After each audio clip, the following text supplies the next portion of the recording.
Eu fui, fiz a faculdade, fiz a pós, era da igreja, aí casei. Tem muita coisa de adulto que eu não sei fazer ainda. Ela é pra começo de conversa que eu nunca imaginei você casada. Saí da igreja, aí eu separei.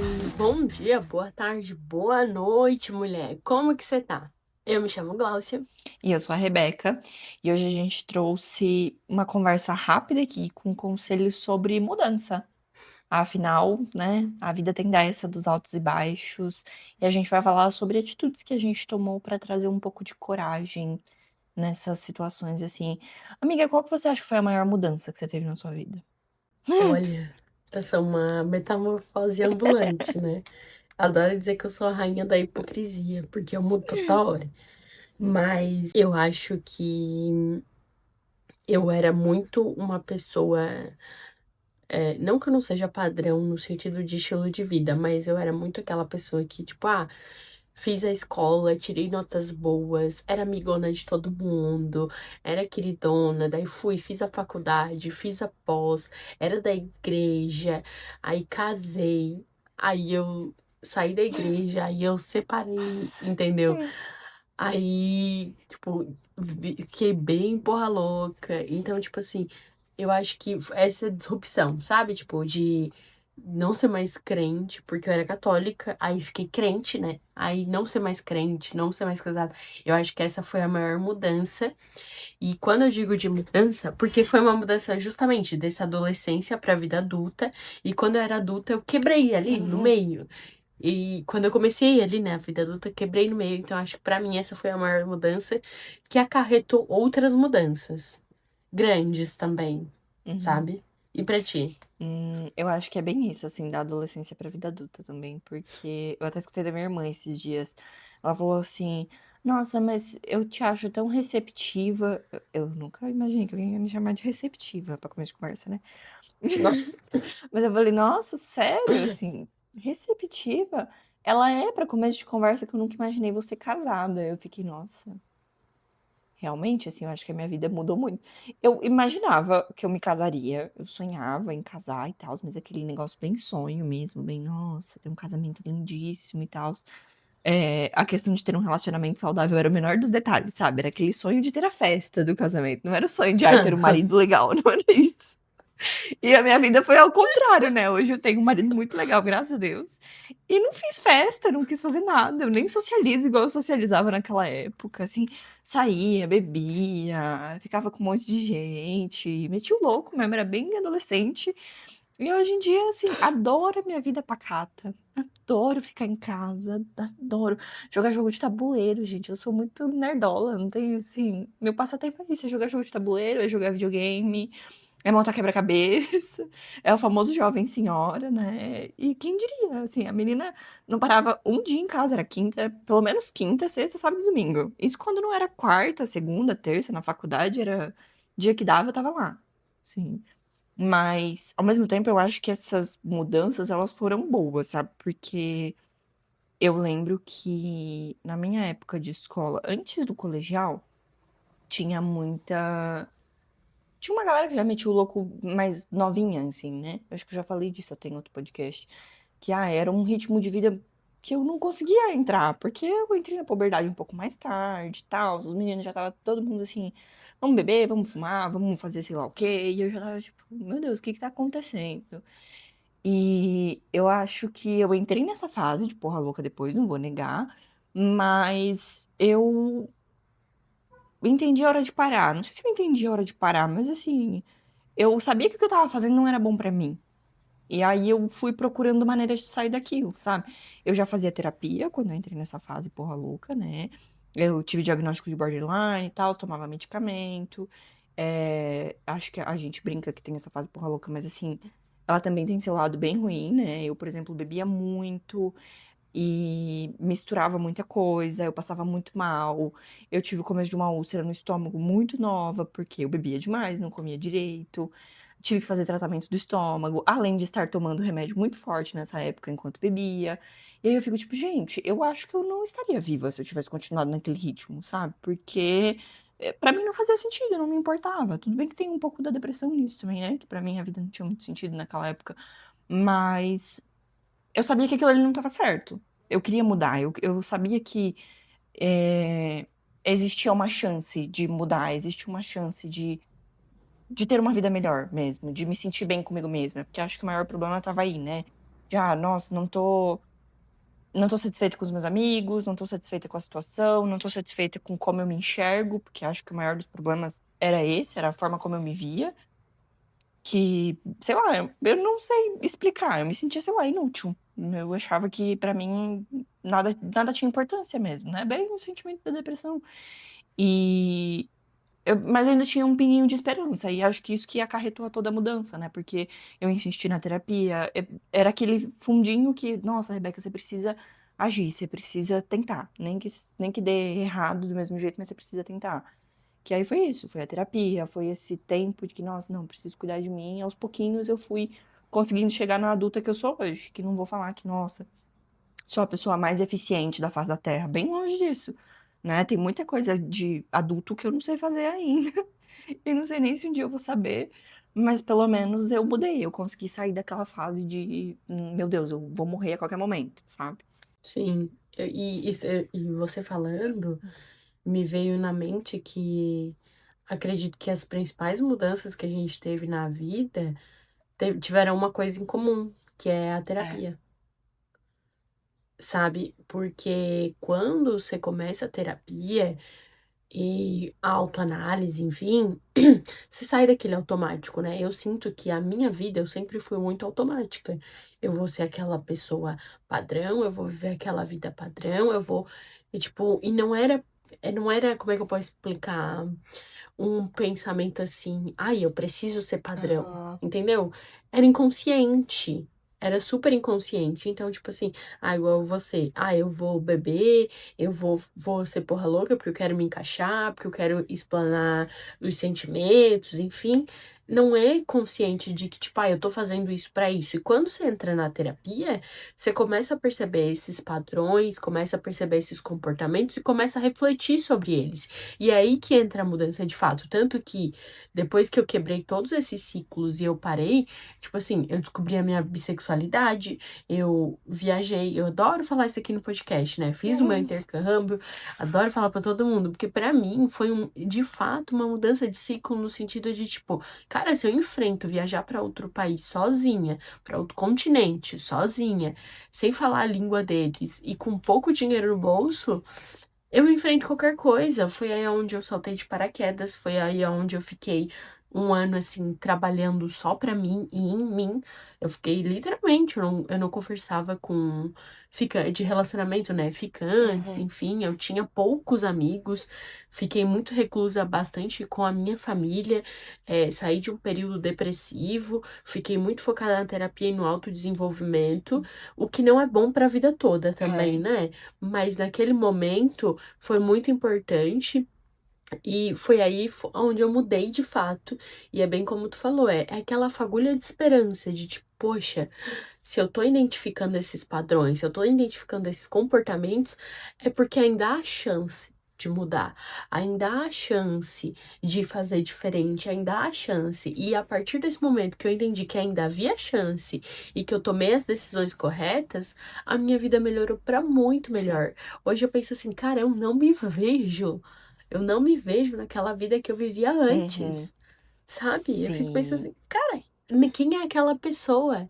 Quem é ela? E assim, não sou uma pessoa super, ai, nossa, ela é riquíssima, ela é super desenvolvida, Uhum. intelecto, é super inteligente. Não sou burra também, né? Eu sou inteligente, mas tipo assim, eu não sou aquela, nossa, o que vai fazer a diferença no mundo. Não. Mas no meu mundo já tá tudo Sim. diferente. E é doido você falar isso, que, eu não sou essa pessoa super, nossa, culta, né? E é doido porque eu, particularmente, acho que eu nunca vou ser aquela, sabe aquela, sei lá, uma Luana Carolina da vida? Que é toda certinha, toda bonitinha, toda comportada. A Luana Carolina nem é um bom exemplo, ainda porque ela fala palavrão e tal, ela tem um lado dela meio solta, assim. Mas sei lá, ai, como que chama aquela mulher? Que todo mundo zoa ela, que ela fala tudo certinho, que ela fala de português, língua portuguesa. Cintia Cíntia Chagas, Chagas. é. Sim, eu nunca vou ser, não consigo me imaginar sabe? Eu não consigo me imaginar nem no meu extremo antigo, nem no outro extremo, completamente diferente da jovem que eu fui. Porque, querendo ou não, a gente ainda tem um pouquinho daquele lado jovem ali, sabe? Pô, eu não me imagino ficando na rua até amanhecer o sol mais. Não. Mas que de vez em quando eu gosto de uma festinha, uma musiquinha, um negocinho. É igual esse fim de semana a gente saiu. Eu pensei, nossa, esse fim de semana eu fui jovem. Fazia muito tempo que eu não era. Mas assim, não é o mesmo pique. Meia-noite eu já tava com sono, já fui embora. Mas assim, a gente não vira outra coisa, né? A gente muda, mas a gente muda pra melhor, graças a Deus, né? Eu, particularmente, sempre busco melhorar pra melhor, mudar pra melhor, no caso. Mas sempre vai ter um traço nosso no meio disso, né? Esse episódio era pra falar assim, sobre mudanças práticas, mas é legal que a gente entrou num negócio de mudança de mentalidade mesmo, né? Porque a gente já falou muito sobre mudança de ano, de hábitos e tal, mas o mudar de mentalidade é doido, porque é isso que você falou, a gente entra num momento de autoconhecimento, de autoanálise, e muita coisa muda dentro da gente, porque agora, né, a gente não faz mais terapia, mas a gente fez terapia por muito tempo, e isso não anula que a gente volte um dia ou não, porque acho que terapia todo mundo tem que fazer, gosto de deixar isso claro aqui, mas a gente já tem mais facilidade para analisar essas situações, né? Um exemplo bobo que eu fiquei pensando hoje é que a gente tem que gravar os vídeos pro nosso Instagram, né? E aí eu venho de gravando uns vídeos muito dinâmicos e tal. E aí eu fui gravar semana passada e eu fiquei, cara, não sei se é isso que eu quero gravar. Aí eu fiquei, eu acho que eu vou gravar um vídeo mais eu aqui falando, batendo um papo, um bate-papo. E aí eu me senti mais à vontade. Eu fiquei, nossa, mas eu vou mudar de novo os meus formatos de vídeo? Eu fiquei, porra, sim, é isso, a vida é cíclica. Que porra, o que que tem? Eu fazer um formato diferente, eu tô mais à vontade me falando desse jeito, né? E às vezes a gente se prende a isso de, nossa, não, porque eu vivo dentro dessa família e essa família pensa desse jeito, eu preciso pensar desse jeito também. Mas não é, sabe? Eu lembro que a minha irmã uma vez me falou assim: eu achava que você era muito influenciável por uma amiga sua X aí, né? Que era a minha melhor amiga da época. Eu falei, tipo, nossa, não, eu acho que na verdade é o contrário. Eu acho que eu tomava decisões mais inconsequentes e ela ia junto porque a gente era amiga. Não era o contrário, sabe? E não vou dizer que eu não era influenciável, porque acho que isso que eu tinha era uma forma de ser influenciável, mas assim, eu queria me encaixar. E aí eu fazia muita coisa porque eu queria me encaixar, eu queria estar dentro de um grupinho, eu queria que as pessoas me aceitassem. Eu lembro que na fase ali da pré-adolescência, o comecinho da adolescência, eu era feinha, eu era quietinha, tímida, ninguém conversava comigo direito, eu sofria bullying na escola, blá blá blá. A hora que eu vi que, nossa, os meninos queriam ficar comigo, eu tinha um pouco mais de amigas, não sei o quê, eu fui crescendo, fui aprendendo a me arrumar, blá blá blá, e isso foi chamando mais a atenção das pessoas, eu pensei, nossa, agora eu preciso compensar o que eu não tinha com 12 anos, o que é ridículo, né? Mas enfim. E era isso, eu queria compensar a atenção que eu não tive dos meus amiguinhos com 12 anos. Eu queria ficar com os meninos porque eu achava que era isso. Eu achava que esse era o auge da vida, era, nossa, os meninos quererem ficar comigo. E, cara, não, assim, e é isso. Eu acho que o ter enxergado que eu precisava mudar foi muito importante, porque eu sentia que, assim, ali na hora eu tinha uma satisfação de, nossa, aquela pessoa ali pediu pra ficar comigo. Eu uso esse exemplo do ficar porque era uma das coisas que na época eu mais fazia, assim, né? Eu era. Não que eu ficava com um monte de gente, mas era isso que eu queria. Eu queria conquistar pessoas, eu queria ser atraente, eu queria me sentir bonita. E aí, hoje, assim, depois de adulta, eu acho que é uma das coisas que mais me incomoda, sabe? De, nossa, cara, como é que eu fiquei com tanta gente? Por que que eu fiz isso comigo mesma? Por que que eu me rebaixei a fazer coisas que eu não queria fazer só pra poder me encaixar, sabe? Só que ao mesmo tempo, a minha mente me falava disso de alguma forma, sabe? Porque eu sabia que aquilo ali não estava certo, eu sabia que aquilo ali não estava me fazendo bem, porque na hora eu ficava, não, consegui. 10 minutos depois eu tava, puta que pariu, o que que eu fiz? Por que que eu bebi tanto? Por que que eu saí com essa pessoa? Por que que eu tô dentro desse grupinho de amizade aqui que não tem nada a ver comigo? Eu tava me encaixando por nada, assim, aquilo ali me compensava momentaneamente, sabe? E aí eu catei e fui atrás de terapia. E na terapia, nossa, Rebeca, você mudou de uma hora pra outra? Não, foram 4 anos de terapia, medicamento, blá, blá, blá. uma pandemia no meio disso, inclusive, né? Que aí eu fui obrigada a ficar em casa, que também tem esse fator que eu acho que ajudou muito, né? Que, nossa, não tinha escolha, não tinha como ficar saindo. Mudei de cidade, muita coisa mudou. E aí, no meio disso, eu pensei, não, eu vou ter que mudar junto, né? Não tem como a Rebeca de Santa Rosa ser a mesma Rebeca que mora em Três Lagoas, porque a minha vida mudou completamente, querendo ou não, tudo ao meu redor mudou, né? E aí a gente vai tendo que mudar. É igual você quando acabou o casamento. Pô, pensa, a tua vida mudou completamente junto, né? Às vezes a gente não quer mudar, mas a vida empurra a gente, não. Ou às vezes a gente quer e não tem as ferramentas certas, né? Aí é onde a vida joga a gente. Não, você não tá fazendo por merecer, então eu vou te jogar nesse buraco aqui, ó, que aí você vai ter que mudar, você vai ter que arrumar outras ferramentas. Total, às vezes a vida joga mesmo.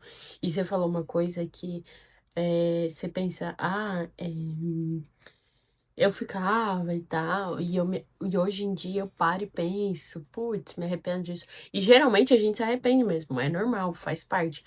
Mas o que eu aprendi muito com a terapia também foi acolher esses erros, porque a gente lutava com as ferramentas que a gente tinha, Sim. ferramentas intelectuais mesmo, sabe? E eu penso também assim, nossa, não me imagino mais tendo a vida que eu tinha antes, indo pra igreja Uhum. e, sabe, já tava estudando pra ser pastora. Olha só, gente, hoje em dia eu tô indo pra um pouco da bruxaria, do candomblé, de todas as outras De tudo um religiões pouco. e de tudo um pouco. Eu sou praticamente uma universal e nem a universal crente. Mas, tipo assim, na época, Deus me livre eu pensar isso. Deus me livre eu abrir o meu. Só porque eram as ferramentas intelectuais que eu tinha na época. Sim. Eram as ferramentas de vida. E a mudança, ela vem muito com o amadurecimento. Você falou que você ia para festas e via o sol nascer, e hoje em dia você já não tem mais esse pique, Uhum. nem físico mesmo. E é isso. As mudanças elas vêm também das necessidades Sim. físicas, das nossas e tipo das coisas que a gente vive. Então por isso, e acredito que aqui eu consiga dar o meu conselho desse episódio, que é escute as pessoas mais velhas. Uhum. Tenha sim sua opinião, independente se você é jovem ou não, tenha sua opinião. Por quê? A sua opinião também é importante para que você cometa alguns erros e se arrependa, porque você vai ter que Uhum. cometer erros e Sim. se arrepender, mas escute as pessoas mais velhas. E às vezes tu vai escutar e tu vai pensar na hora, foda-se, nada a ver, nem sabe da minha vida. Aí depois você vai viver aquilo lá na frente e você vai pensar, aquele conselho lá, agora fez sentido. Talvez na hora não, aquele conselho não seja valioso, talvez tu não usufrua dele, mas quando tu cometeu o erro, a consequência vir, tu vai lembrar do conselho e tu vai saber como agir. Uhum. Entendeu? Então, tipo assim, não necessariamente o conselho é pra evitar uma escolha errada. Às vezes o conselho é pra tu saber lidar com a escolha Sim. errada, porque tu vai fazer a coisa errada de qualquer forma. E pra mudar, a gente precisa, de fato, ter um desconforto, a gente precisa errar, porque ninguém aprende fazendo tudo Sim. certo. Uhum. É difícil aprender com o erro dos outros, né? Normalmente a gente vai aprender com os nossos erros mesmo, mas é igual você falou, o conselho já vai estar ali, né? A hora que você errar uma vez, você vai pensar, putz, fulano me avisou que não era pra fazer isso aqui. E aí é a hora que você repensa se você quer continuar executando aquele erro, né? Assim, é igual, sei lá, fumar mesmo. Vou dar um exemplo bem tosco. Mas, pô, quantas vezes a gente não escuta na escola, dos parentes, de não sei quem, a gente sempre escuta. Ah, porque fumar faz mal, e não sei o que, e não sei o que lá. Mas você só vai perceber que é errado se você experimentar. Eu não tô falando que você precisa experimentar, não é isso. Mas assim, se você acabar tendo essa vontade, fazendo isso, você só vai perceber a um longo prazo ali o quanto isso vai te fazer mal, o quanto você vai começar a tossir, o quanto você não vai ter mais o mesmo fôlego. Isso serve pra muita coisa na vida, né? Relacionamentos errados, companhias erradas. Eu lembro de tantas vezes que eu escutei, não anda com fulana, não anda com ciclana, que, né? E ela andava, e só percebi depois, putz, agora eu tô vendo as atitudes, depois de 3, 6 meses com a pessoa. E um conselho que eu dou é que acho que o primeiro passo ele é o mais difícil, num geral, assim, né? É um clichêzão, mas é muito verdade. Até quando a gente fala de mudança de mentalidade mesmo, é muito desconfortável esse primeiro passo, porque normalmente o primeiro passo, até na terapia, ele é o quê? Ele é olhar pra tudo, é olhar pra suas dores mesmo, pro seu lado mais frágil e pensar, não, eu preciso resolver isso aqui.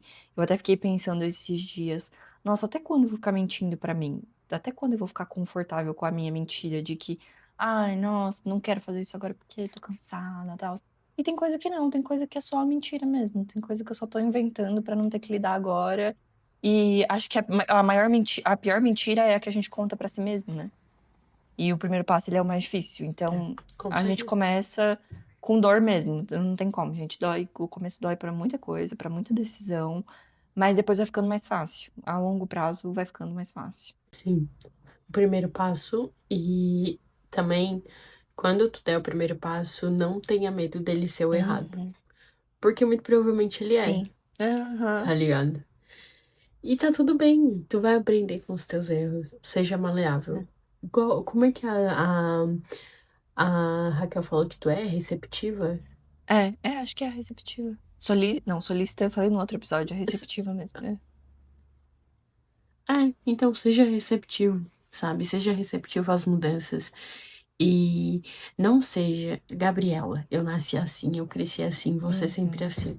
Eu acho que essa é a pior merda que a gente Nossa, pode sim. fazer na nossa vida, principalmente se tu tá dentro de um contexto religioso, de um contexto Uhum. acadêmico, porque quando a gente tá dentro dessas bolhas, é muito assim, né? É, Aquilo ali é uma verdade absoluta e tal. Não encare nada como verdade absoluta, porque nada é uma verdade absoluta. Tudo é variável, sim. tudo. E isso de ser Gabriela é ruim pra gente, é ruim pros outros e é ruim pra gente, né? Porque você se prende nisso, você não consegue abrir, expandir o teu pensamento. E é ruim pra quem convive com você, porque puta que pariu, que tipo de gente chata que é gente que não dá espaço pra Chata do caralho. Uhum. debate, não dá espaço pra nada. Não tem como. É isso. É isso. Esse foi o nosso episódio. Manda esse episódio para alguém conversar com você sobre esse assunto, sobre mudanças. Se você teve alguma reflexão, comenta aqui com a gente, conta pra gente como é mudar a vida, né? Mudar num geral aí. A gente sempre fala muito desse assunto de mudança de casa, de mudança de trabalho, de mudança de mentalidade agora. E é isso. Até o próximo episódio.